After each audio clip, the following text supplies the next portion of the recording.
Since 1988, Whitetail Institute has been perfecting annual and perennial seed products specifically for hunters who plant food plots. Their seeds have been engineered to be palatable, high in protein, and extremely attractive to deer. Whether you live in the Deep South or Midwest farm country, they have products that will help you grow your best food plot yet. For more information about their seeds and their blends, visit whitetailinstitute.com. Enter the discount code SE15 for 15% off. All right, everybody, welcome back to the Man Therapy Podcast. My name is Dan Johnson, and our other host on this show, Kyle Vatrabek. Kyle, how are we doing, my friend? I'm doing pretty well overall. All things considered, I'm doing well. Have you been outside this morning? Yeah, a little bit to take my kids to the bus. It was lovely. Yep. Yeah. So I got on the golf cart after after my youngest got on the bus, and then I went on a cruise around our town. And dude, it is gorgeous outside right now. Yeah. Every day needs to be like this. Oh, dude, I totally agree. It's not going to get too hot today. Should be sunny. Yep. Yeah, I've been loving these days. I really like, I quit my job at the university to open my own private practice. And a big part of that was because I wanted to be in control of my own schedule. Yep. And I didn't like leaving in the morning sometimes before my kids even got out of bed. And I didn't like getting home at night, often after my whole family had already eaten dinner without me. And now being in private practice for the past 2.5 years, I'm there. I help get them ready for school. I go out to the bus with them and give them hugs and kisses before they get on the bus and send them off like that. Not all the time, but a lot of the time I'm like there when they get home from school and get to like see that energy and be a part of all that. It's really nice. I love it. So I really look forward to the mornings going out there and screwing off at the bus stop for a while and joking around with them before the bus picks them up. Yeah. I'm glad I get that opportunity as well. You know, I work from home as well, but I can remember a time where I was leaving the house before they would wake up most days. And then I was home after they got off the bus. Right. And that sucked. I've been spoiled, right? I mean, I now work at a job that I've kind of created and I've done all this, you know, like building it to where I am today. But at the same time, like I cannot envision what I would feel like if I was forced to go back to that. I've thought about that. Like, I don't know. Like difficult. I would struggle, I think. But at the same time, whatever it takes to, you know, like to get to the to make sure the family's taken care of, I get it. But I feel like I think about that and then I go, okay, I could be sad about it, but I'm actually really fortunate that I have the ability to set my own hours. Now, yesterday was crazy because I worked from like 7:30 till 6:30 straight. Yeah. Right. So there's pluses and minuses of being self-employed, I guess. So. Oh yeah. No, that's very true. I just think overall it's way better. Things are way better now than they were when I was working for someone else.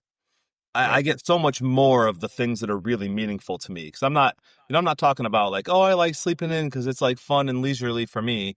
No, it's like, I like getting up so that I can spend some time with my kids in the morning because I really feel before I felt like I barely saw them.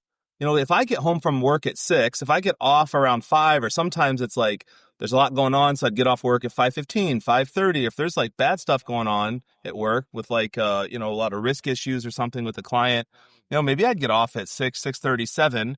But let's say I get off at 5, and it takes me 45 minutes to get home, and they've probably already eaten by that point. And if they're going to be in bed around 8 or 8:30, dude, that is not much time.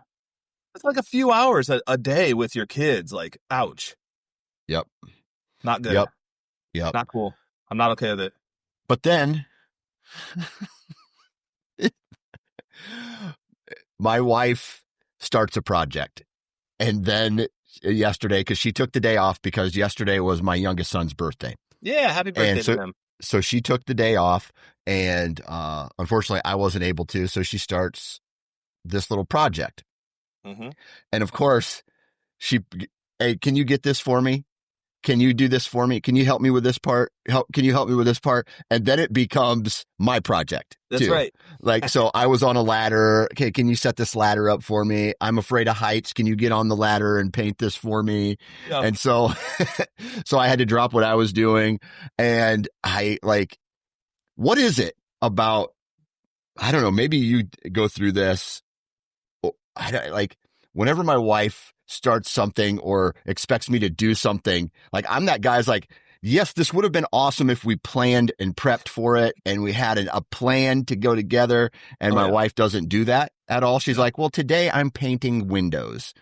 And so, like, oh, I would have known that. Here's how I would have already been prepared. Exactly.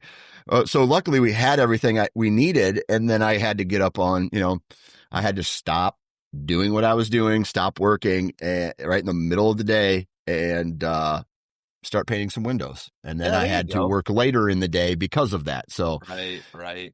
So I take a deep breath and I'm just like, okay. That's right. Hey, good flexibility. At least you were being productive, and that was you scored some points with the wife, and that's good too. Yeah.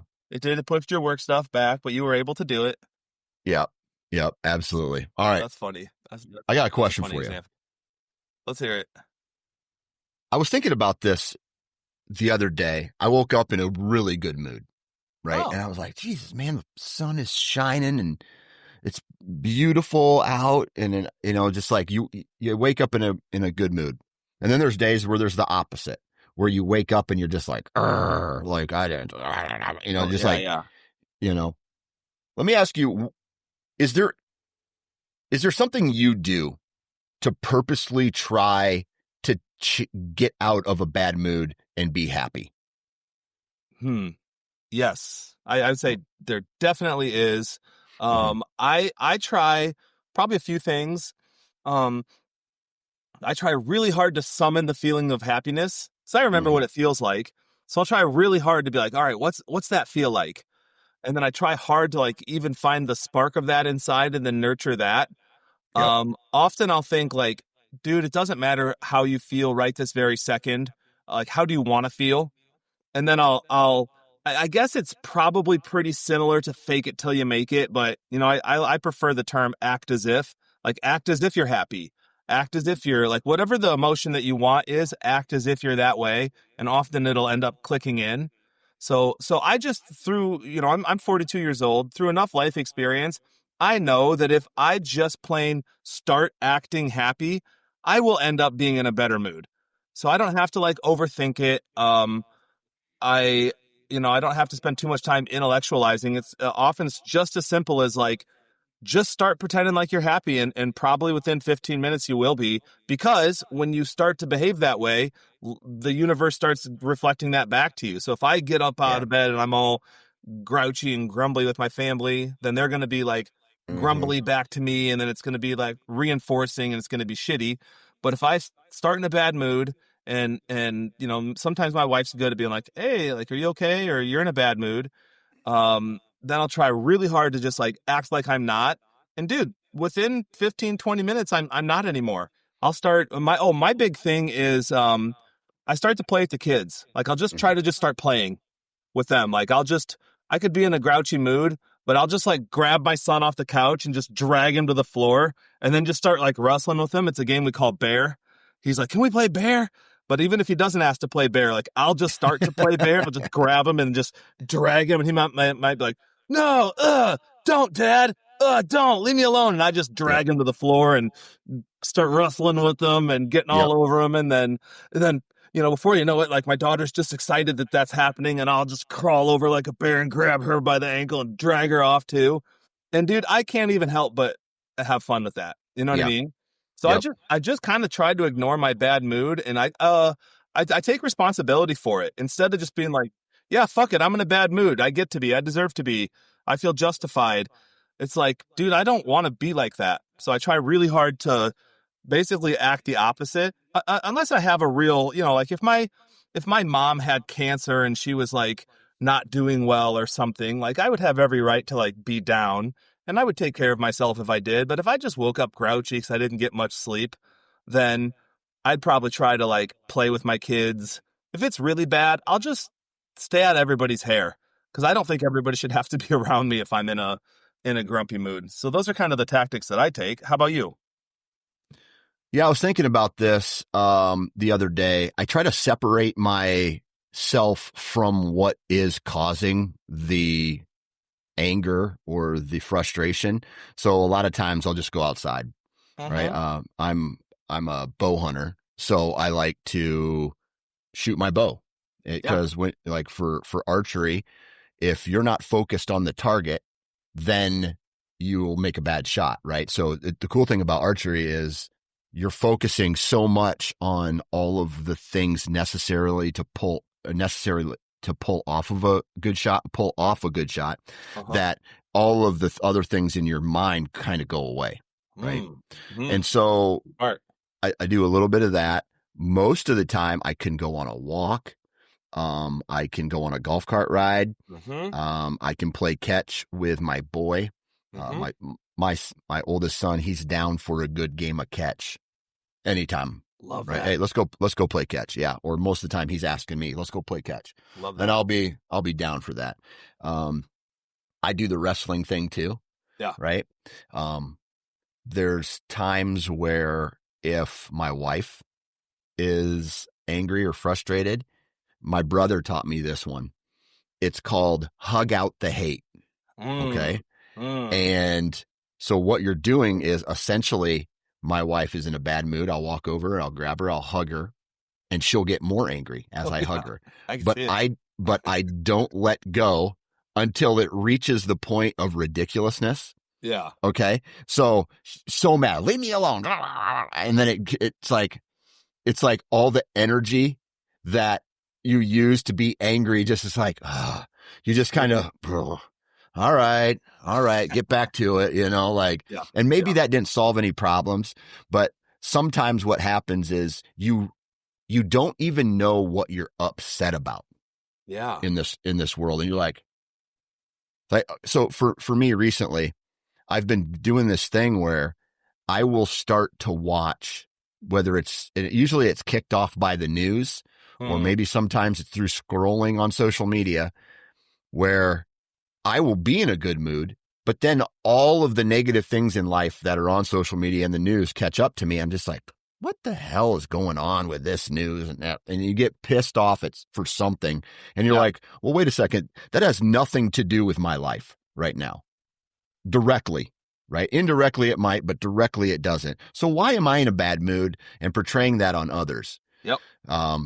And so I do, like, I feel like I'm good at carrying a positive attitude and positive energy throughout the course of most days. Yeah, I think you are too. And then when something bad kind of happens, I go, you know what? I'm going to try to change it. Right. And so I do something, I say something, like music does it for me. Right. Where I'll put on some song that I can sing or I can do a little dance to. My kids think I'm ridiculous. Yep. And then they're like, oh, what are you doing, Dad? This song sucks. I'm like, no, it doesn't. I think I should do that. Do something, stupid, and then get some smiles. Right. Because it's true. Like, who pissed in your Cheerios? Yeah, seriously. You know what I mean? Like that, it is crazy how energy spreads. Yeah. Especially with the man of the house. If the man of the house is kind of in a poopy mood, then, the woman in the house is in a poopy mood. This is one thing, and I have no disrespect to anybody, but I've noticed that when a woman is in a bad mood, everybody's in a bad mood. Right. And then it is up to the man of the house. And I'm just speaking from my experience here. You have to try to fix that. Yeah. That somehow becomes your responsibility. And sometimes that is either addressing it directly to the woman in the house or pulling the kids out of the situation and just like, if you're going to be angry, you go be angry over there. I'm taking these kids and we're going to go do something stupid. Yep.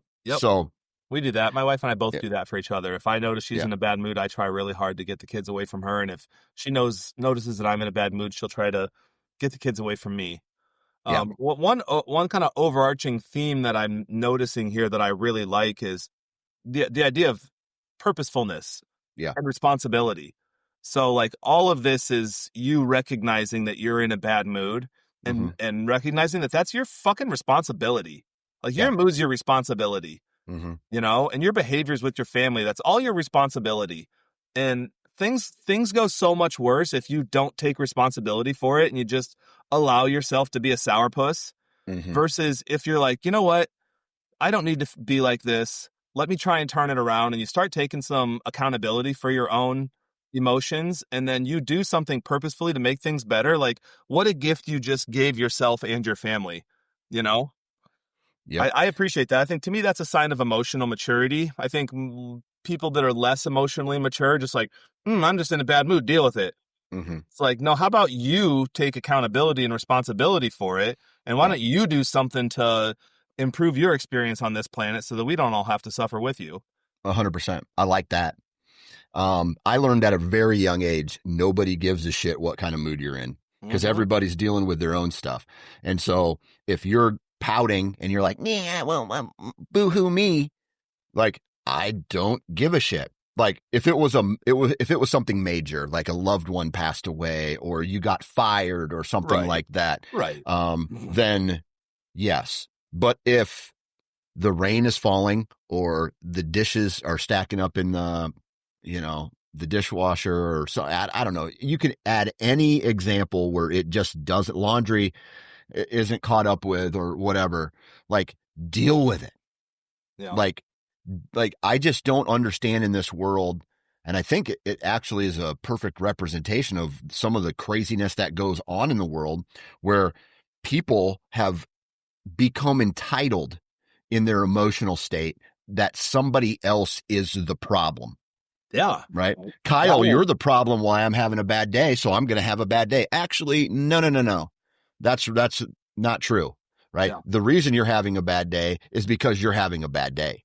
Right. And you have to fix that. And you have to make the adjustments mentally to say, is it worth it or not? And I think that's the thing that a lot of people don't do a good job at is asking themselves the question, is this negative energy that I'm putting out worth it? Yeah. And most of the time it's not. It's Yeah. not, Yeah. I'm totally with you. So there's this concept in psychology called enmeshment. So you can be, if you're enmeshed with your thoughts and feelings, then like you think you are your thoughts and feelings. Okay. Then you can then there's another term like it's called distancing or differentiation where you can distance yourself from your emotions and you can actually observe your emotions. So the way you were talking earlier is like you observe that you're grumpy, you observe that you're angry, you observe that you're in a bad mood, and you're like, okay, what else do I know about myself and what else do I know about life that I can apply here to affect the situation? Okay, Yeah. that's pretty emotionally mature. But if you're enmeshed, you're just like, I am this way, this is right, this is how I have to feel, there's nothing I can do about this. And I think it's really good practice. The more you can practice zooming out and distancing yourself from your emotion, you can say, oh, I notice I'm feeling angry right now. I notice I'm irritable. Right. What can I do about that? Versus, Yeah. I'm grumpy, leave me alone. Yep. Big difference. Yeah, absolutely. Absolutely. And if there's something that, like, usually the thing that gets me worked up the most is when I have a day, and I'm talking about me now, when I'm having a day where one little thing goes wrong, then the next little thing goes wrong.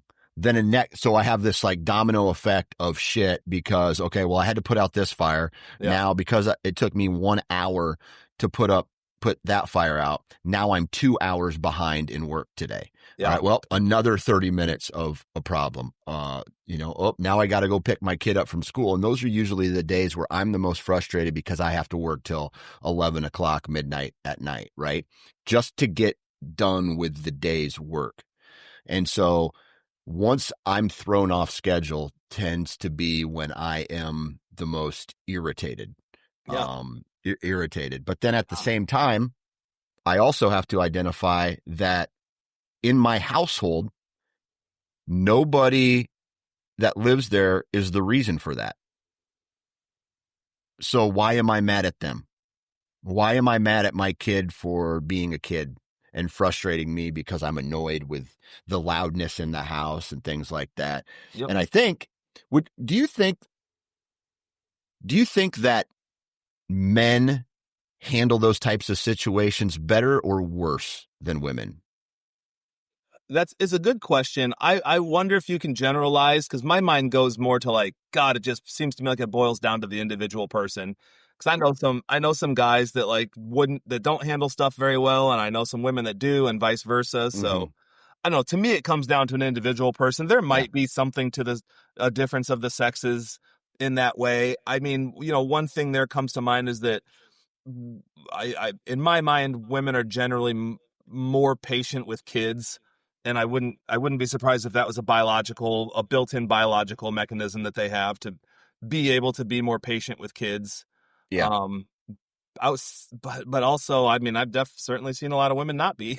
I Yeah. think that to me, it depends on a lot of factors of what if they're already overly stressed, overly stimulated.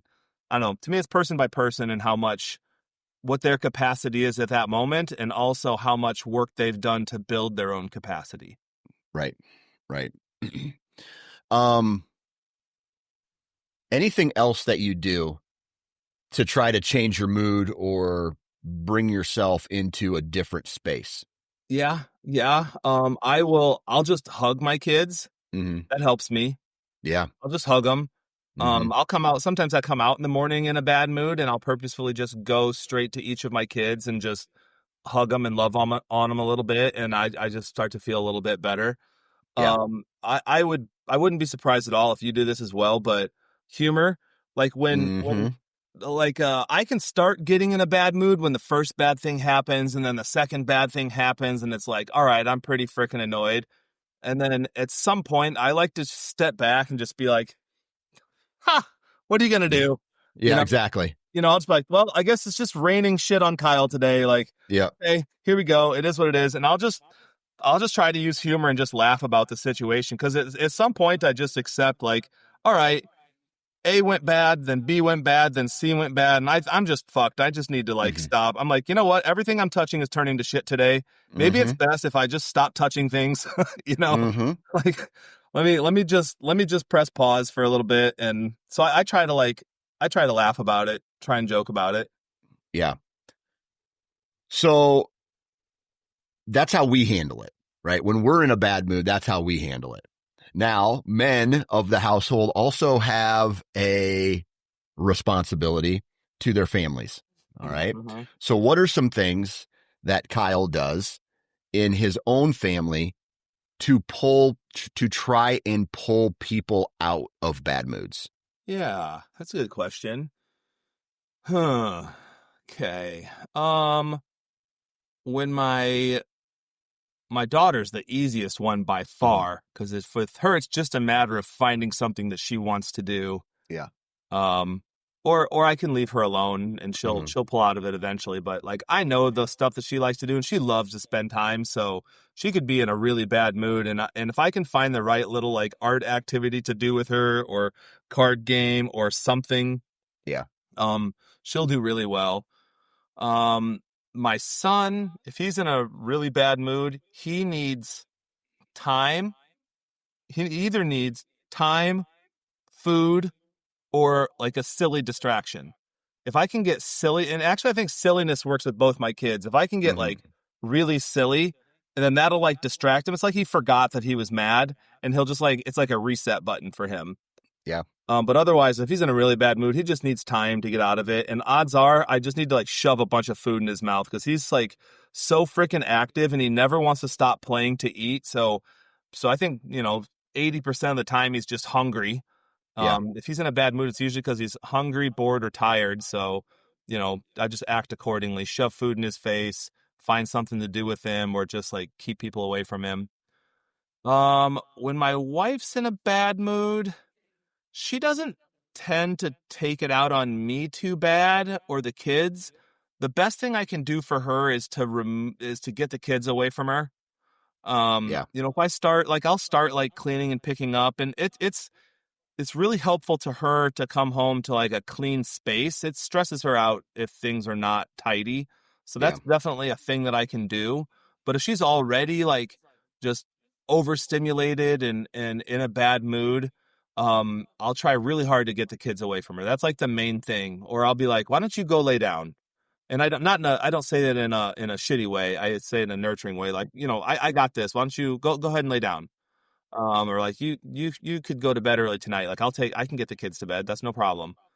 Um, yeah, my wife doesn't like a lot of like me trying to fix it for her. She doesn't like, a lot of like kind words. Like none of that seems to really affect her very much. With her, I've learned she just needs time to get through it. Um, I try not to take it personally if she's in a bad mood. If she's crabby to me, I do check her on that. Like if Yeah. she snaps at me or if she's like just like grouchy to me, I don't tolerate that. If Yeah. she does that, I'll call her on it and be like, "Hey, I understand that you're in a bad mood, but please don't talk to me like that." Because that's Yeah. just the thing I refuse to deal with. Because I don't do that to her either. If I'm in a bad mood, Yeah. I don't talk poorly to her. Um, Yeah. she just needs time and space. Mm-hmm. Those Yeah. are and rest. She needs rest, man. If I can get the household to a point, my goal is to get the household to the point or her environment to a point that she can just sit down or lay down, then that's going to be really good. Mm-hmm. So if I can get the kids outside, take them to the park or just take them to play or get them involved in something else or whatever, just taking the weight off her helps a lot. That's Yeah. just about the only thing that helps her is rest. Yeah. The more I dig into it. Yeah, Yeah. how's that sound to your family? For kids, my youngest, I'll go through my entire family. Yeah, yeah, dude, I want to hear. My kids, my youngest, dude, he's never in a bad mood unless it's like kid stuff, right? Like, they won't let me play a game. Okay, like the older boys won't, like, sometimes will be like, like, hey, you can't play this game. All you do is this, whatever. He'll come into the house. Oh, they don't let me play. And so maybe I'll do something with him. Yeah. Right. Or, depending on what it is, I'm like, if it's on my yard, I'll be like, you will include him or everybody goes. Right.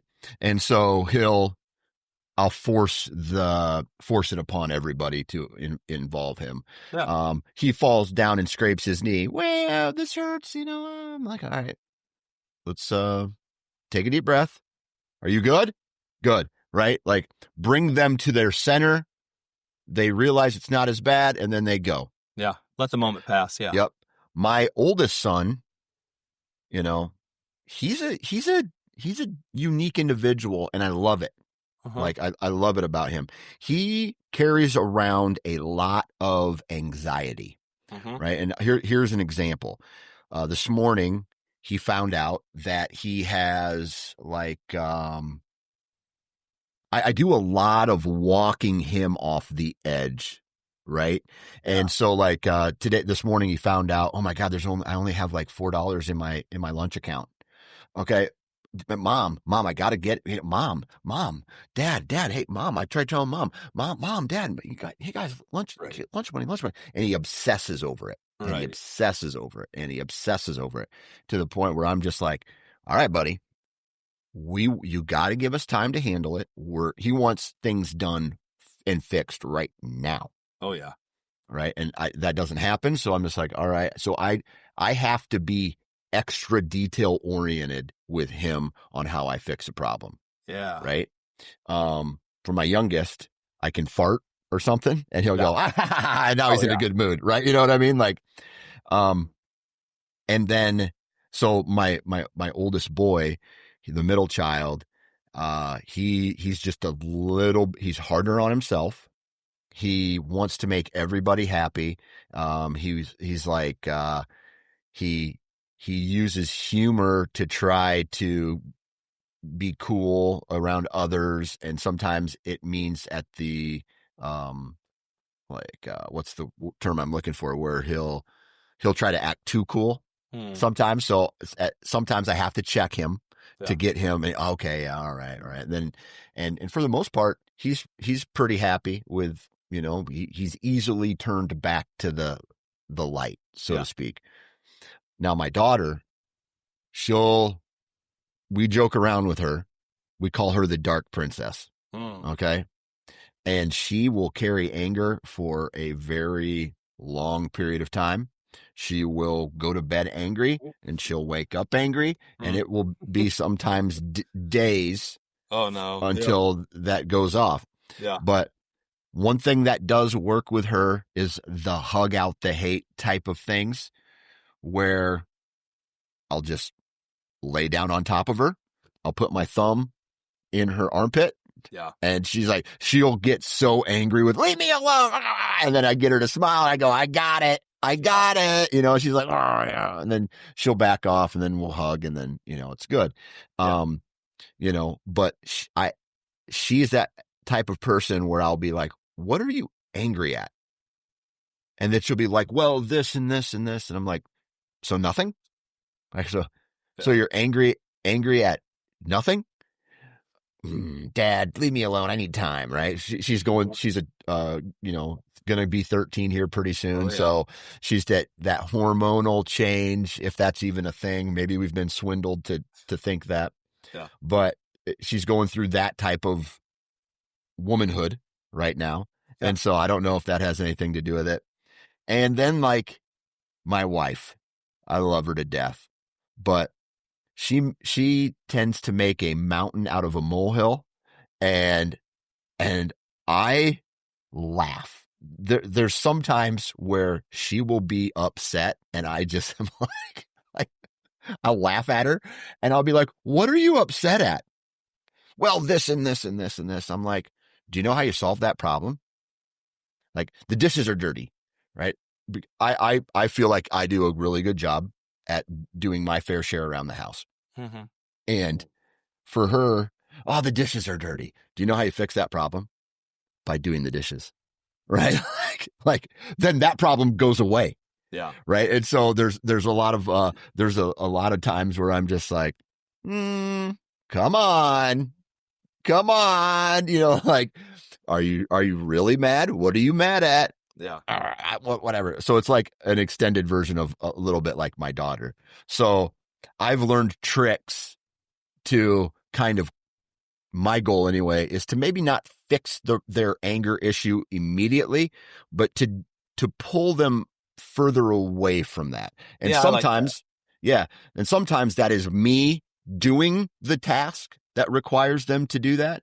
Or sometimes it's also me going, hey, there's literally, like, you're being mad at this. This is a very small, like, yeah, there's a couple of shoes on the floor. Let's pick the shoes up, and that problem goes away. Yeah. Even if you kick them down the stairs to the shoe area, that problem goes away. Right. Then you should be happy after that. Right. Right. Okay, good. And then I do the blackjack dealer after their shift's over. I'll go, and then I'll walk away. Right. Right. Yeah. Yeah. Yep. Yeah, no, absolutely. I like the idea of not feeling responsible for everybody's emotions, but recognizing that there is some influence that you can utilize. Yeah. I think that's good. I think that's fun. Yep. But there are times, and I do feel this is a man's responsibility at times, where if the house is out of control, like, I do this sometimes when my kids are bickering and arguing a lot, where I will just, as loud as I possibly can, I'll just go, hey, and get everybody's attention. And I'm just like, we're going down a bad path here. Everybody needs to chill out, and we need to start over right now. Go step away from each other. Yeah. Get away. Absolutely. Interrupt the pattern. Interrupt the flow. Exactly. Yeah, I totally agree with that. Yeah. Totally agree with that. You could do something similar. I mean, I'm sure what you do works, but you could also just start singing really loudly, or just start doing something like super ridiculous that nobody in the house can ignore how dumb and silly and funny this is. You could even put on some song super loud and just start dancing super crazy. And I think it's really hard to stay mad when somebody does something like that. You just realize, like, and I think I brought this up in a previous episode that we've done, but they did an interview with this woman who was in her 80s, late 80s. So she's a grandma. She might even be a great grandma. And they were talking to her about like, like looking back on how you raised children and how, you were the woman, the mother of the household. Was there something that you wish you could have done different? And she just straight up was like, I used to yell at my kids. I used to scream and shout at them. And I'm just like, I don't think I would have done that. Right. I think I would have just been like, are you done yet? Because when you're done, then we can move forward. Type of deal. And she said she said she felt like she wasted a lot of time yelling and screaming without any direction, and the lack of direction of her. Like, have you ever listened to a parent yell at a kid, but just yell at them and never like redirect them or tell them why what they're doing is wrong? Yeah. That fixes no problems. Right. You just added yelling. Exactly. So I will, like, for me personally, I yell to get attention, and then I do the describing of what needs to change afterwards. Yeah. That's something I try. Does it always work? No. Right. Yeah. Right. Well, I'm guessing you do this, but it's more likely to work if you then follow through with 100% what it takes to, like, I yell. And if I yell to intercede with my daughter, which yelling with my daughter is definitely not the best thing to do because she's very sensitive. So my daughter could be squarely in the wrong, but if I yell, then she's going to, like, her feelings are hurt. And I don't want to do that to her. So It's usually best if I take a different tact with her. My son, it also isn't great, but nothing's great. When he gets really, like, off the beaten path, then his brain's pretty hijacked, and I basically yell to stand up to him, but then I have to back it up, and I don't mean back it up with like more anger and fear and intimidation. I just mean, like, if it's to the point where I'm yelling with him, it's like, all right, dude, now you're stuck with me until things are good again. And so then I'll just be with him until things are good again, until he's able to calm down. Because my daughter can calm herself down. My wife can calm herself down. He doesn't seem to calm himself down. And he will go around the house and, like, torture people. He'll just like beg my wife for things and then get really mad at her. And, he'll get a little physical, or he'll pick on his sister and stuff. And so when he's doing that stuff, then I have to squarely intercede, and I have to not let him do that. And I basically say, like, all right, it's you and me until you've got yourself back under control. And that's not a violent threat or anything. I don't do anything violent with him. It's just, I'm not going to let you go pick on your sister anymore. And I'm not going to let you just yell at your mom anymore. Like, you don't just get to do those things now. Yeah. And so then it's just him and me, and we just lock in. Yeah. You want to know something that it was almost like an experiment. I removed, they were fighting over the tablet the other day, or a couple weeks ago. I took the tablets. I took the PS5 away from them. I took YouTube away from them, and there's nothing for them, like what they normally do. There's nothing left to do. Yeah. And I will tell you this. I saw a dramatic change in behavior by removing devices from. Now, do you know what that meant for me and my wife? That meant a increased pressure because they were like, can I play? Can we have this? There's a period of time. It's like withdrawal. It is. It's like a drug addict, right? Where they're just like, hey, hey, hey. And then once that passes and 2 days went by, dude, they weren't complaining about it anymore. Yeah. They were outside. They were coloring pictures. They were playing Legos. Yeah. They were outside playing sports with their friends. Yeah. Normal. And I feel, dude, I really do feel a lot of behavior issues that a parent could potentially be dealing with in some of their kids. They try to fix it, or they're not fixing it. They're trying to make it go away by giving them, like, here's a tablet, get out of my way. And then they're just like, right. Right. doing digital lines of drugs. You know Yeah. what I mean? Oh yeah, for sure. And they're in such bad moods when they're not. Mm, Like if they're on their electronics a lot, they're in such a bad mood when they're not. yep. And I think you're right. It's way better when they're not. Hmm. It's just so much better. Yeah. My son lost his iPad for a while. Like he thought he lost it, and so we just kept it away from him for Hmm. months. And he was way better, Yeah. way better. Yeah. Let me ask you a question. I I straight up told my kids the reason that you're losing. I took it. It's in my closet, in my bathroom, in our bedroom. Mm-hmm. I'm taking it away because of your behavior. Right. And so I told them the straight up truth about it. When, why did you say that he lost it? Did you tell him that he lost his privileges, or did you like, No, yeah, that one he thought he lost it. So I was like, oh sweet, this is my opportunity to not give this back to him for a long time. okay, He thought it was long. okay, I have taken stuff away yeah, and told them why I took it away and what it would take to get it back and all of that. hmm, Yeah, I've done that, and that actually works really well. And they yeah, are way better when they don't have it too. But yeah, 100%, I'll say you can't have this. You're not going to get any of your electronics back for 2 days. And yeah, I'll tell them like 7 o'clock on Thursday night, you can have your stuff back. And then, yeah, if it's like Tuesday at 7, I'll say 7 o'clock on Thursday night, you can have your stuff back if you've been good. And if not, then I'm yeah, not going to give it back to you then.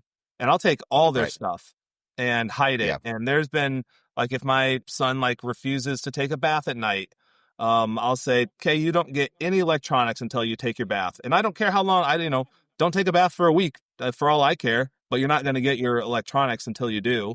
And I've even unplugged the power cord from the TV. So he can't just because he'll be like, well, fine. I'll be like, if he thinks he's just losing his Nintendo, he's like, I'll play my iPad. If he thinks he just loses his iPad, it's like, well, I'll just watch YouTube. It's like if hmm, he thinks he's just using YouTube, and I'll just watch TV. It's like, no, I'm taking everything. You don't yeah, get to just keep defaulting like that.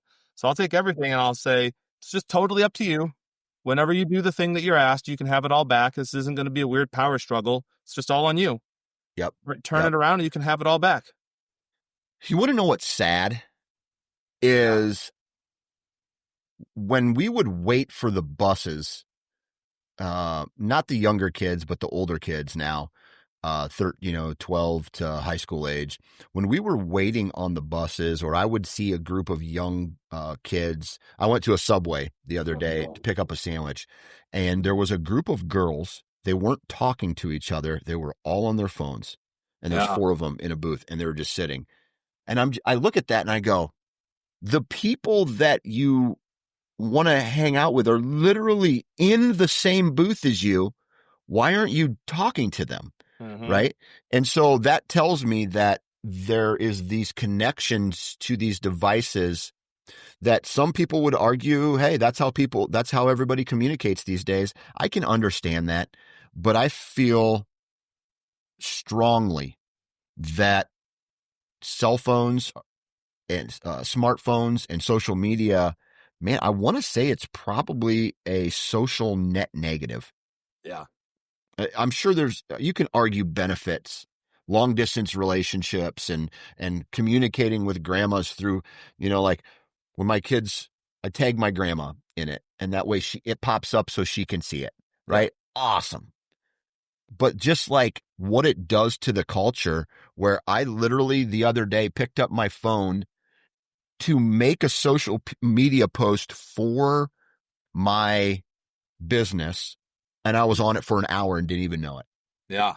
You know what I mean? Like, Oh, yeah. and then I realized, I'm like, what in the hell am Yeah. I doing? Right. And Me that's what too. and I didn't have social media until I was 26 or 7 years old, Right. somewhere right around there. And now these kids have grown up with it. And I'm sure if there was some studies that the influence on these devices, the scrolling, how close it is to their eyes and all that stuff, were, I don't know. There's got to be a negative connotation to all of that. Oh yeah. I don't know exactly what the studies say, but Yep. the eyeball test to me tells me that's true. Uh huh. It's really sad. You saw those girls at Subway. I've seen it. Kids having friends over, and they're not even talking to each other. They'll be at each Nope. other's house. You know what's sad is a lot of kids don't even care to go to a friend's house. No. Like if they have the opportunity, they wouldn't do it because Yeah. they would rather just sit at their place on their phone and chat with five people at the same time rather than going to a friend's house and hanging out with one person or even hanging out with those same five people. Because if the five people that they were on the phone with were Yep. in the room, they wouldn't be talking to them. Yep. Yep. Let me ask you a parenting question now. Mm-hmm. My daughter, this was a while ago, had a friend come over to the house. That friend brought an iPad. Okay. And then my daughter didn't have it. I didn't let my daughter play on her iPad. And at the time, I don't think she had a phone. Mm-hmm. And that girl sat on our couch downstairs on her iPad the entire time. And my daughter was like, hey, do you want to go outside and play? She's like, no. Hey, do you want to go on a golf cart ride? No. And she just sat there on her own iPad. Yeah. And so I went and I go, hey, why don't you give me that iPad and you guys can go play. And that girl was very hesitant about giving it to me. And I was very, I don't want to say rude, but I was influential, direct in it. And the parents came up, and the first thing when they came to pick her up later in the day, he goes, Ava's dad took away my iPad, so I had to play with her. And the dad was like, oh, really? Why did you do that? And I straight up said, hey, listen, she was on the couch for hours on that thing, and Ava wanted to play with her, and that's the reason why she's over here in the first place, not to play. She could have played iPad at your house. Yeah. And the dad was like, oh, okay. And like that was acceptable for her to be on her iPad the whole time. Right. He was like kind of shocked that I did it. And I'm just like, I don't understand. Here's what it boils down to, Kyle. I don't understand the world we live in currently. Yeah. Yeah. It's really sad. I've noticed with friends coming over and stuff that it's become more of a discussion of like if I drop my kid off at a friend's house, that I might say like, hey, I don't want them playing video games Switch the whole time or on the iPad the whole time. Mm-hmm. Or like if somebody drops their kid off here for my daughter and my son, I might ask the parents like, hey, like what are you comfortable with, or like what are your parameters? Mm-hmm. And I want the kids to hear that conversation too, so that they can hear like, oh shit, dad said I couldn't be on the iPad the whole time. Or I'll purposefully like I won't let my kid take the iPad to a friend's house because I already know they're going to do that. I've done really similar to what you just said, where a friend came over and they were just like ignoring my kid at my house, and they just it's almost like they probably weren't going to get to play their stuff at their house, so they wanted to come to our house and thought they could just do it there. Yep. Or whatever. Maybe they just got into what they were doing. But I've been like, all right, we're putting all the stuff down. No more electronics. You guys go out and play. And they do it, and then they end up having a ton of fun. I've also like when I feel like that's not working, I'll straight up, like in a nice way, not in a rude way, but I'll tell the kid like, hey, if you don't feel like playing, that's okay. I'll take you home. Are you ready to go home? And they'll be like, I don't think they've ever said yes. Like they've never been like, oh yeah, cool, take me home. But I'll be like, if you're just going to sit and play that, like, I'll just take you home and you can play it at home if you want to, or you can stop playing and you can stay here and play. Like, which do you decide? And they always put it down. But I would totally follow up with that if I was like, hey, if you're just going to play on that, I'll take you home. And if they were like, yeah, I just want to play on it, I'd be like, all right, get in the car. Yeah. I'm going to call your parents and tell them I'm bringing you home right now. Yeah. And then I would. And I'd say, yeah, they just, like, they weren't playing. They just wanted to play on their iPad, and they weren't even playing with my child. So here you go. Yep. And then the parents are surprised, like, oh, well, why are they back? I'm like, they're addicted to screens, dude. Yeah. They're addicted to screens. And so, dude, that whole generation Like, and I find myself doing that, especially someone that works from home. It's raining outside, and my kids do a pretty good job of going outside and playing. But what I've noticed is so our house is kind of a hub for the neighborhood. Mm-hmm. And a lot of kids will be in my basement and they're all playing, and then they start to bicker. Hey, you just had a turn. And I'm like, everybody outside. So they go outside, they go across the street, and they do the same thing in another house. Oh, yeah. So then I catch that and I go, I'll knock on the door. I say, Mac and Knox outside. I didn't say go play video game at someone else's house. Right. I said, you're done. And so I think the rest of this week, to be honest with you, is going to be a no device week. Yeah. And I mean, it's going to be too nice outside, dude. Go ride bikes, do kid stuff, man. Like a lot of these kids, they don't even know how to entertain themselves. Mm-hmm. Right? Sorry. No, that's fine. When for example here, we had like this weekend is youth season here in Iowa, and we went hunting. And my wife, or my daughter, excuse me, her phone is broken. She wiped out on a bike and it fell and broke, and now it's toast. And so she doesn't have a phone right now. I'm kind of debating not getting her one again. Right. And then my son, he's my oldest boy. We just drove 1 hour. That's it. 1 hour. And they were like, can we see your phone? Can I have your phone? Can I do this on your phone? Can I have your phone? I'm just like, no, dude, I've driven to Colorado when I was a kid through the most boring part of Nebraska. Oh, yeah. Which is all of Nebraska. Is all of Nebraska. Yeah. And I didn't have shit except the radio my dad was listening to. Yeah. You want to talk about boring? Right? You learn to use your imagination, and I feel like in that generation of my children, that's in threat. Oh yeah, I totally agree. I think learning how to cope with being bored is a skill that they're not having to learn, because it's the same in we hop in the van and it's like, can I have your phone? Yep. Can I have your phone for a 10-minute drive? Can I have your phone? Exactly. 5-minute drive. Can I have your phone? Yep. It's like, dude, look out the window. Yep. Look out the window. Yep. They don't even understand. And a lot of it's the parents' fault. Yeah. Like all of it. All of it's the parents' fault.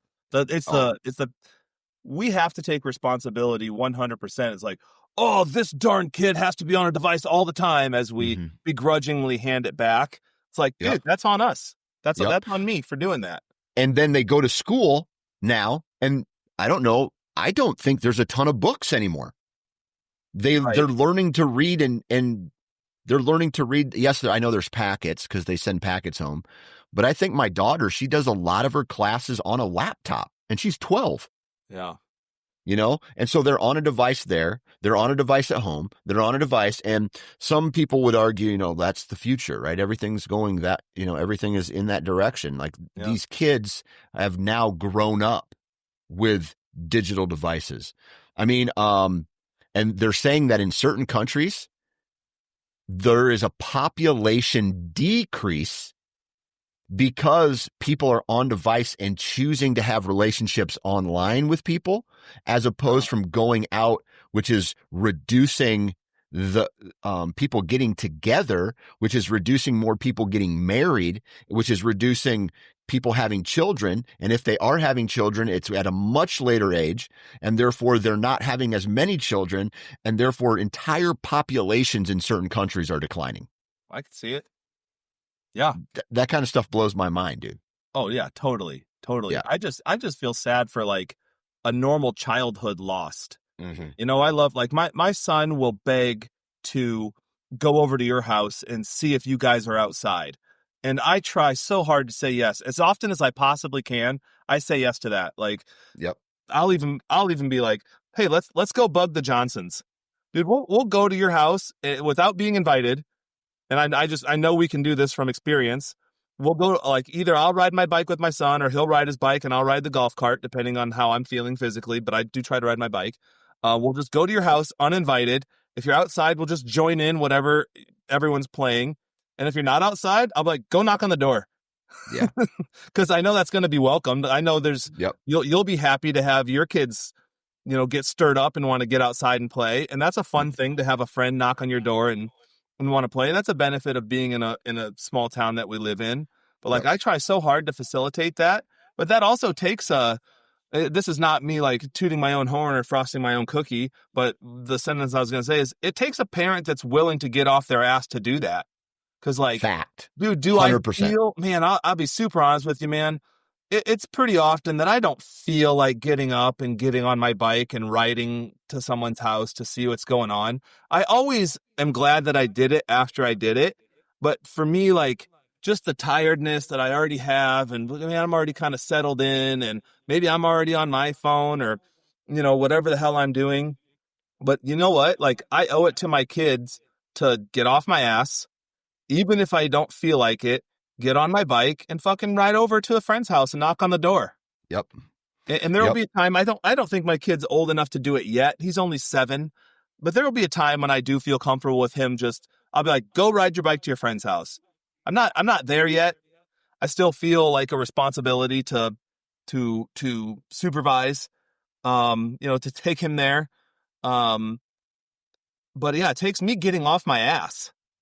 Which Yeah. I think is also, I think, as much as we talk about how electronics are spoiling the kids' experiences, they're also spoiling the adults. Mm-hmm. It's not good if I'm like into something on my phone and I could be playing with my kid or take him somewhere and I just don't feel like it.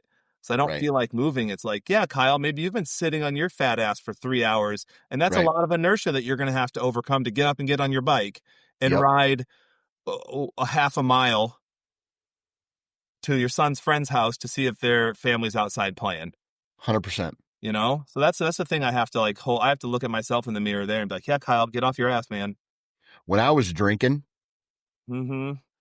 dude, I think I'm 100. I might be 130 days sober now. Hell yeah, man. Good for you. Something like that. I haven't had a drip of alcohol.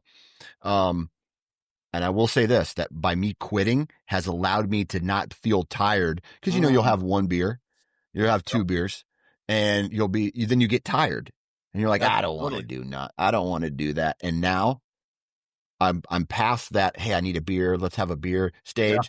And I have this energy at night that I never used to have. Like 6:00 would hit, beer, tired. Yeah. Then I'm tired until bedtime. And now it's like, I don't have that trigger to get tired. And so I'm out doing stuff with my kids. Yep. Right. And, and I don't know, dude. It's 100% the parent's responsibility to do that. I didn't understand how much time I could have been with my kids, and I wasn't. And even to this day, I yesterday morning, or was it this morning? Yesterday morning was a perfect example where I got on my phone to check the weather, the radar for the day, and I stayed there. I didn't leave the phone then. And my wife is like, hey, the kids are asking you a question, and I just wasn't even hearing it. Right. It was blocked out. Right. And so I have to do a better job at that too. Oh yeah.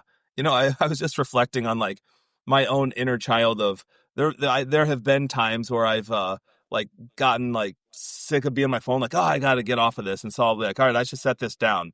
And then my inner child kicks in where I'll start to go like pick on my kids and mess with my wife and, get them out of their stuff. And I think that's kind of fun when they'll be on their devices and I'm sick of mine and I'll just go and again, I'll do something like play bear. I just grab them and we just start playing. Or, dude, even I actually think it's there's a difference between them being on their stuff by themselves versus sometimes I'll just go sit next to, say, my son and be like, "What are you doing, man?" Mm-hmm. And he's like playing a game. I'm like, "Tell me about this game. Teach me." And then he'll start telling me all about it. And now, yeah, he's still on it, but it's something we're doing together at this point. Like he would play, he hasn't been all that interested in Fortnite lately, but he used to be way into Fortnite, and he could play Fortnite by himself, or I can sit next to him and be like, okay, what are you doing? Ooh, what do you need? Ooh, go check out that chest. Ooh, hey, there's somebody coming up on you. Ooh, whatever, like whatever. And then we're like doing it together. Dude, that's even better. Yeah. And I've, another thing that I've noticed is from a parenting standpoint, if my kids are on their devices, let's say my son's playing Fortnite or whatever, and he's by himself and I let him do it for a while, and then I come up and say, all right, time to be done with that. Or even if I say 30-minute warning, 20-minute warning, 10-minute warning, 5-minute warning, 1-minute warning, you need to get off. It's really hard for them to get off. But I'll tell you what, it's way easier for them to get off if I was sitting there with them for the past 15 minutes. If I just watched him great do an idea. entire round of Fortnite and I'm like, oh yeah, get him. Oh, check that out. Oh, go over there. Oh, look out for that. Oh, that's a cool car. Oh, da-da-da-da. Dude, if I was sitting right there and basically cuddling with him, I'll put my arm around him. I'll like pull his little butt closer, you know, and we do that for 15 minutes or 20 or 30 minutes. And then, you know, he'll be doing it and he'll get like, I always wait for him to be like, have a really good game where he ends up in the top 5 or wins or something. I'll be like, all right, after this game, we're going to stop. And then it feels like we're stopping, not him. Then I can be like, oh, that was cool, man. Good job. You know, that was neat. And then he can move on so much easier if I was there with him than if I just left him alone to play. So that's a little air quotes pro tip that I've learned. Engage with them. And here I am being hypercritical about that kind of stuff, right? But I can remember when I first got a Super Nintendo. Oh, yeah. Dude, or not a Super Nintendo, but like the regular Nintendo from, you know, back in the late 80s.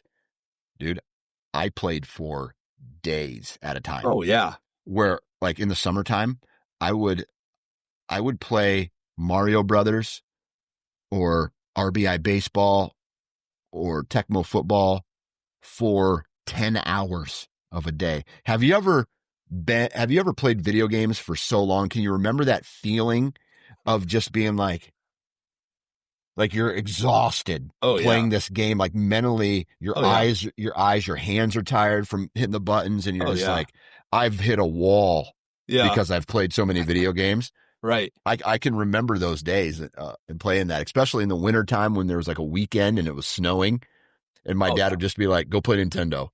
And we just played Nintendo all day long. Yeah. Yeah. All day. Yeah, absolutely. And I think that's pretty analogous to how things are now.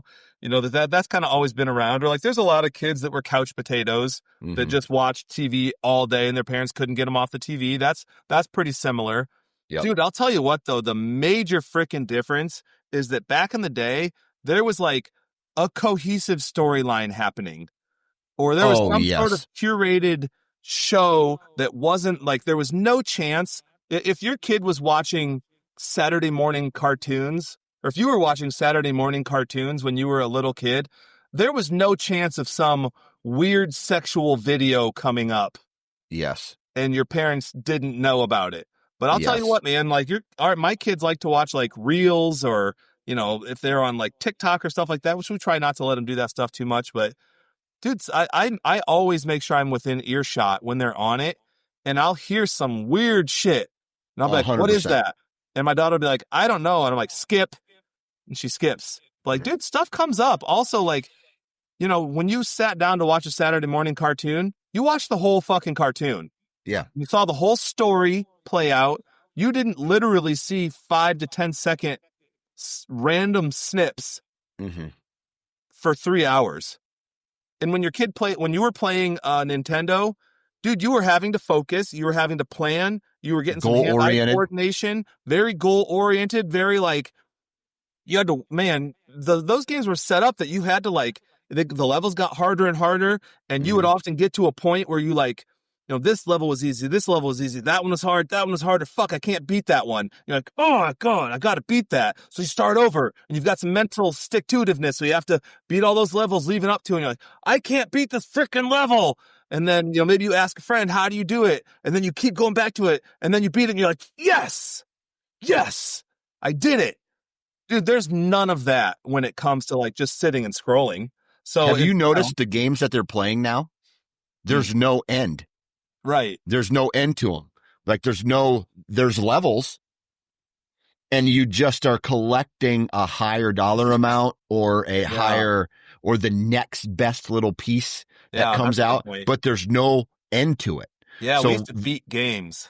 Beat games. There's no like, beating a game anymore. I No. remember beating Mario and beating Super Mario World. That was what a sense of accomplishment to beat Yeah. it.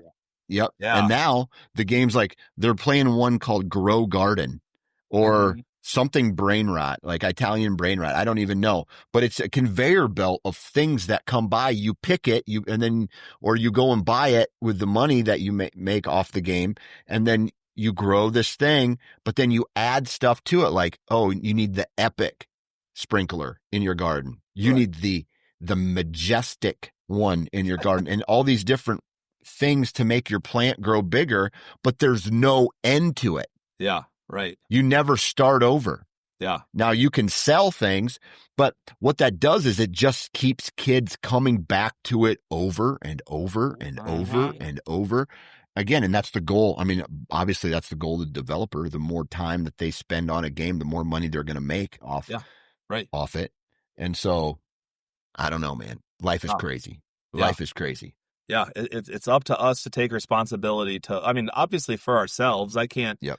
I got to be careful about just being like, oh man, I got to save my kids from this because it starts with me. I have to save myself from it too. Yep. And I have to have enough accountability and personal responsibility to be like, Kyle, stay off it. Don't do that.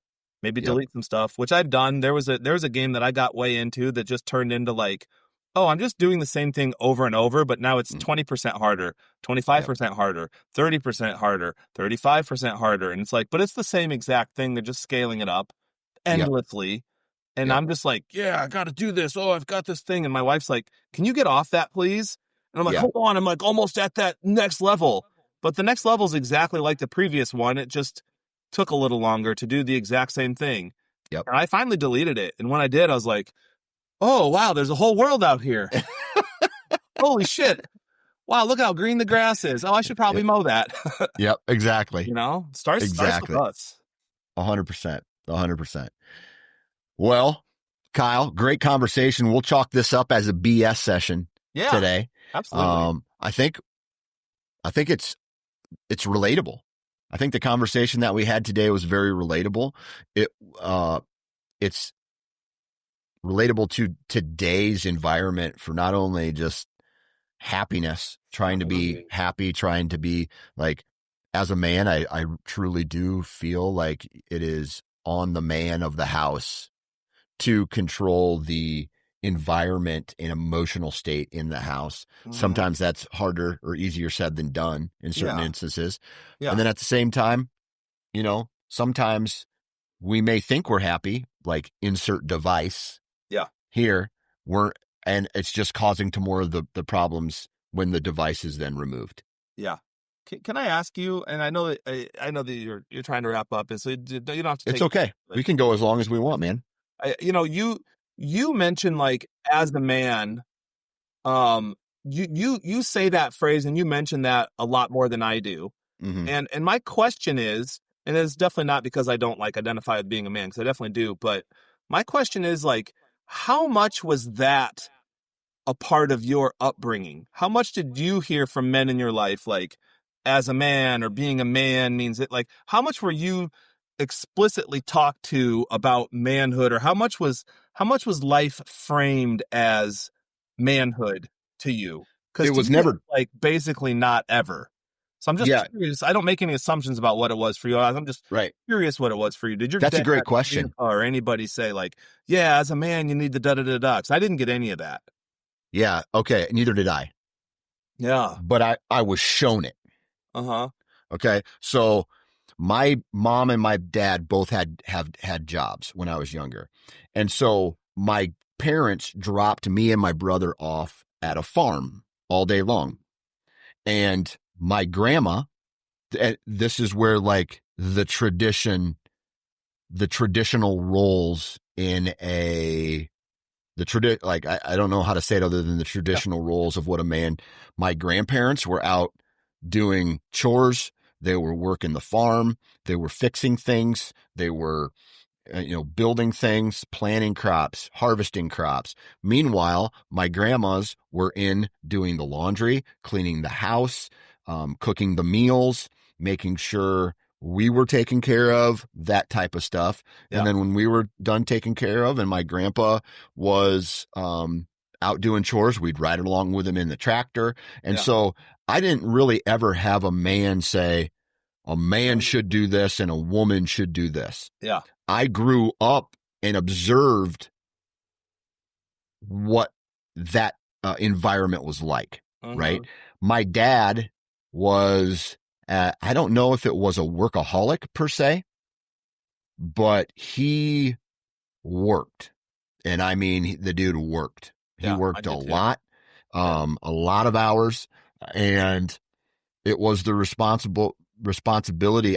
It was so long ago when my mom and my dad got divorced that I don't even know what the roles were in their marriage. But when my dad got remarried and got remarried to my stepmom at the time, she then had a traditional role in in an old school role: laundry, cooking, meals, house is taken care of, laundry's done. And my dad was the provider financially through his job, and he worked a ton of hours doing that.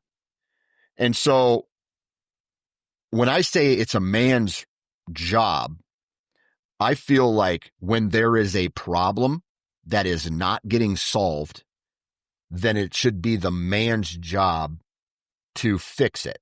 Now, if he, and I'm not saying like, I don't want this to sound like I'm shitting on women per se, because it's definitely not that, but men and women are different, right?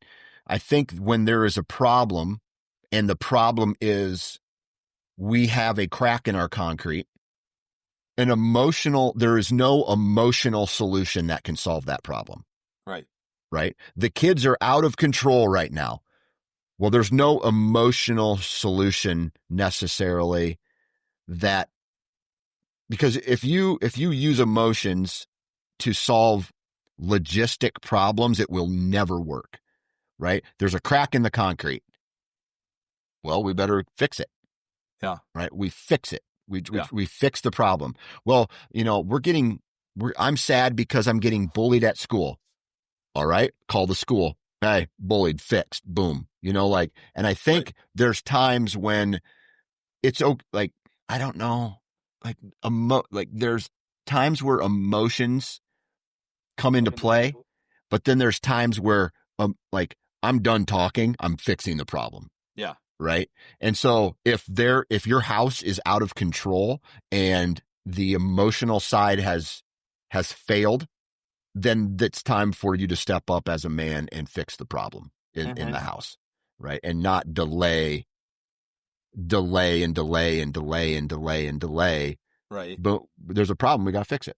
Right. Absolutely. So you're talking about like being practical, being practical and rational and reasonable, which I think anybody can be. I think, obviously there's the tropes of women being more emotional and men being more practical and fair. I think a lot of times it does play out that way. Also, though, my view is like you're saying, it's the man's job, basically because you're a man and that's your perspective. I think, and I bet you'll agree with this, that whoever has the most insight has the most responsibility. And and that could be either parent, and that could be any adult. And so I think it's not necessarily the man's job to do X, Y, and Z. I think it's whoever has the most insight, whoever has the most capability, whoever has the most capacity, it falls on them. And if that happens to be the man, then it falls on the man. I'm actually not against like men holding themselves to a high standard, saying like it's a man's job to be better and better and better, and it's a man's job to take these things on. I mean, I actually think that's good. I think it's good for anybody to think, yeah, I want to increase my capacity. And I would also say the same exact thing should be true of women, that, women should be able to say, hey, I want to increase my capacity as much as I can. And I think there's a lot of guys out there like you that do take personal responsibility and accountability. And I also think there's not, and that makes me really sad. I think there's a lot of relationships where the mom is the rock and the dad is underdeveloped and not doesn't take on that responsibility and doesn't have that accountability and doesn't have the insight that like he could be more a part of the solution than part of the problem. Yeah. Um, Yeah. yeah, so I I appreciate that however you did it, you for some reason, and I have too, but you for some reason have taken on like I have a sense of personal responsibility here. And I just mhm, I respect anyone that has that, man, woman, yeah. everyone. Anybody that has a sense of like personal responsibility, there's something I can do here. I'm playing a part in this. What influence do I have? I fucking love that. Yeah. And I'm not trying to take anything away from my wife at all. I'm Right. definitely not. I feel Right. like we run this household as a team, Yeah. right? But there are times where when the household is off track, in order to keep the family moving forward, Oh yeah. that's when I step in. When Yeah. Oh, there's when there's absolutely. when I there's a think what I detour. was picking up on for me was that like you say, as a man, I need to da da da da, and that concept for me is like, okay, Kyle needs to da da da da da. So I don't like. I'm not seeing things through the Hmm. lens of being a man, and so I should X, Y, and Z. I Right. see it. I see it as I need to be the best person I can be. So Kyle needs to do whatever he can in this situation. And Yeah. then, and then you could apply that to literally any person on the planet. My wife could Yeah. think, should do anything I can in this situation. So any Yeah. given person could say, I want to be the best person I can in this situation. I just find it interesting. I don't think it's negative at all Yeah. to identify as a man and be like, okay, as a man, I need to do X, Y, and Z. I just have always found it interesting that I don't tend to like, that's not a primary lens for me. As a man, Yeah. I need to da da da da. I'm more like Kyle needs to. I'm just more individualistic about it, I guess. Yeah. Dude, I get it Interested in that. 100%. I just, through my experience in life and any type of minimal research that I have done on the species of Yeah. male, gender wise, and Yes. with Yeah. levels, sex, and testosterone, and things like this. And you look at the world that has been created for us and how it has gotten to this point. Yeah. Um, Men and women are built different emotionally, physically, Hmm. and from a decision making standpoint. I also believe there's some differences. This is just my personal opinion, and I don't want this to sound sexist, Hmm. but I really do feel that there is a big difference between a man and a woman, and those lines have definitely been blurred through our culture. Yeah. Of back in the day, it was always the man who went to work, and the woman always stayed home and ran the household. And now that is not the case, Yeah. because in order to survive in this world, men and women both have to work, and so that has disrupted this. A man's job is this and a man's job is this. That doesn't change the fact that we are still creatures of evolution, or however you want to think. Right. Right. that Right. that a man, I truly believe, is designed to handle more stress in this world and carry the load more than a woman is. And I just, that's my opinion. I don't necessarily like, if there is a time when there is a person struggling in the household and the woman comes in and she gives that emotional support to help lift that person up. Yeah. Sometimes that's the man too, but Yeah. other times it's the man's job to say, let's go, Yeah. right? When that doesn't work, let's go, right? We got to keep moving forward, because you can have an anchor or you can be the ship Yeah. and the captain of the ship. And sometimes I just feel like in my household, I try to be that captain of the ship and get Mhm. that boat traveling in the right direction. I don't Oh know yeah. if that answered any questions at Oh no, all. no, it does. I mean, it sheds a lot of light on like the experience that you've lived that has brought you to the perspective that you have. Yep. Like as you say, when you said all of that, in my mind, I go towards that could be either parent. Because I Yep. actually, growing up, I have a lot of experience of like the mom being the rock Mm-hmm. and the mom like picking up a lot of slack, and the Yep. mom being like doing all of the disciplining, and Hmm. the mom putting out the fires. Like I have a My lot. mom disciplined me. My mom was the disciplinarian in our house. Yeah, yeah, Yep. I have a lot, and definitely not to shit on my dad. My dad was a really hard worker and everything, but I actually see my mom as the rock in my family, and I've always known this, that I think I've for whatever reason, I don't, it just has played out this way, but in my life and in my career, I've just been exposed to a lot of really strong women that Hmm. are, going into like the human services field that I've been in. It's predominantly women. There's barely Yep. any men in Yep. it. And I don't know what, like, all of those things that you say, I'm like, yeah, that could be the woman too. It doesn't have to be the man. I think, again, I don't think there's anything wrong at all with saying, like, as a man, I want to hold myself to these high standards. I think that's awesome. I'm all for anybody holding themselves to high standards in a positive, healthy way. Yep. Yeah, I just don't have as much connection with like the woman needing more support, because in my experience, like, it tends to be the woman that holds things together. Yeah. I've personally seen a lot of that. I've personally seen a lot of like the woman being the one with the insight, the woman Yep. having to be the steady rock, the woman having to run the household, the woman having to break up fights and get Yep. kids off of electronics and Yep. do all the punishing and teaching of the life lessons. I've seen a lot of that, Yep. and 100%. maybe. Yeah, In my maybe that's because my dad just didn't do a ton of that because he was, working so working. much and so focused on his own stuff. And I also think my Yeah. dad didn't know how. I don't think my dad knew how to parent because I think his dad didn't have a whole lot to do with him. I mean, he was there, Yeah. he was around forever, but their relationship was really was interesting. I mean, my dad worked, my grandparents lived on the farm next to us. Hmm. And so my dad, like, even into his 60s, would still go down there every day, and his mom would make him lunch, and he would work in my grandpa's shop, and into his 60s. And yeah, so I don't know, I just, everything that you say as a man, fill in the blank, my perspective is yes, for sure, and also that could be the man or the woman. Yeah.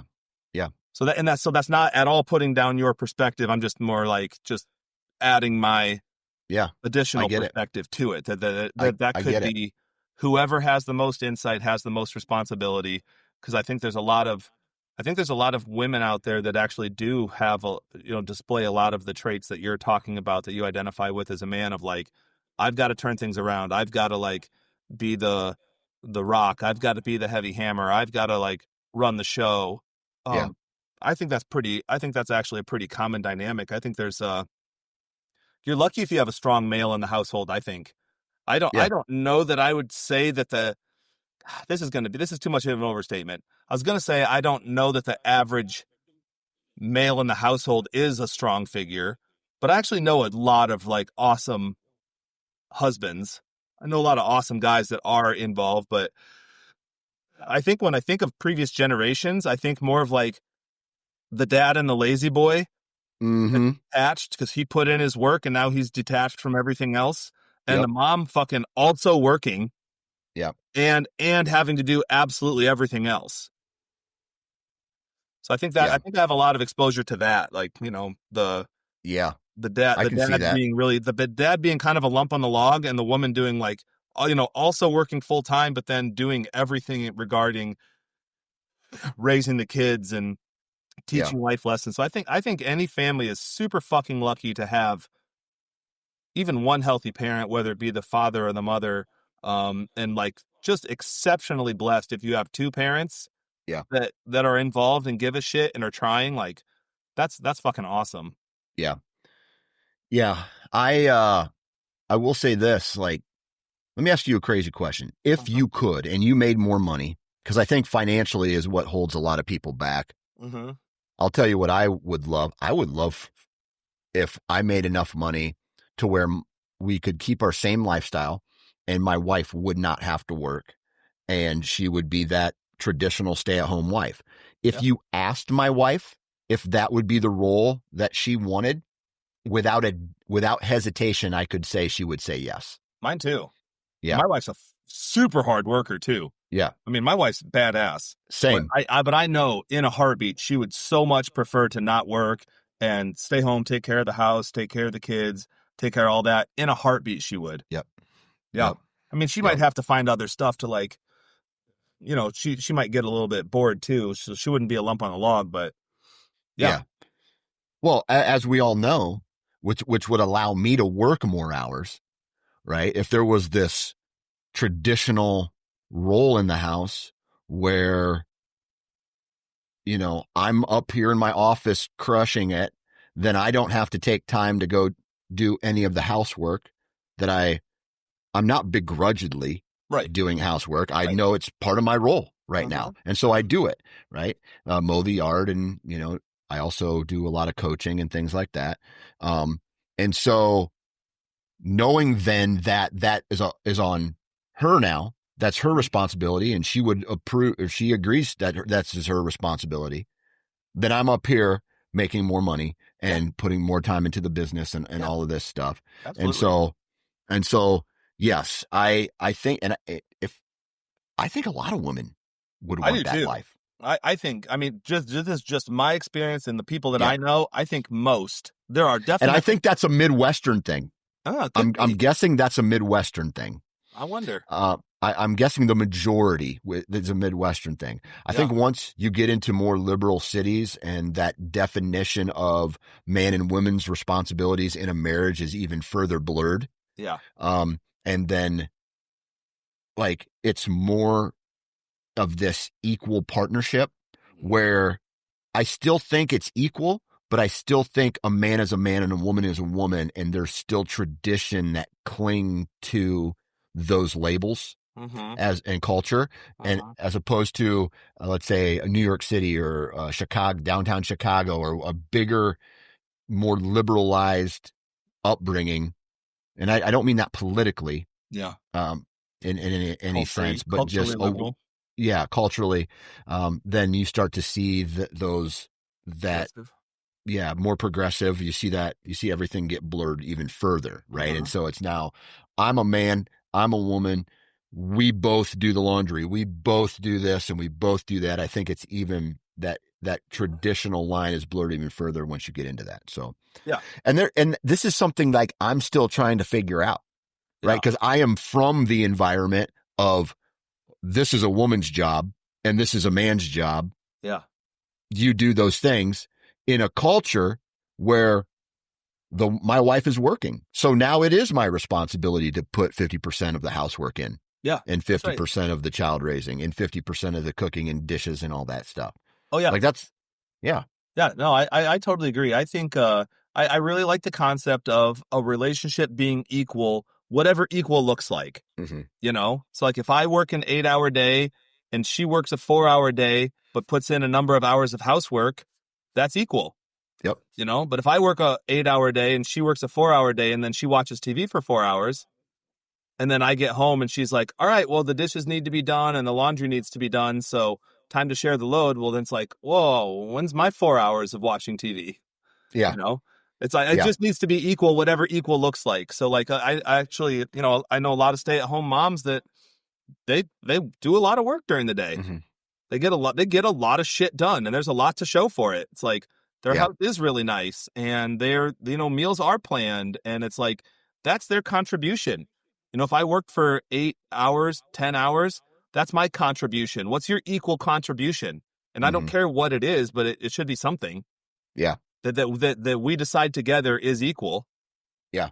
100%. Because I'm also not a fan of like, a guy that comes home and just does absolutely nothing because he put in 8 hours. That his wife was also at work for 8 hours, but now she gets to do the dishes and the laundry and the cleaning and the getting bedtime routines and that. Like, that's not equal either.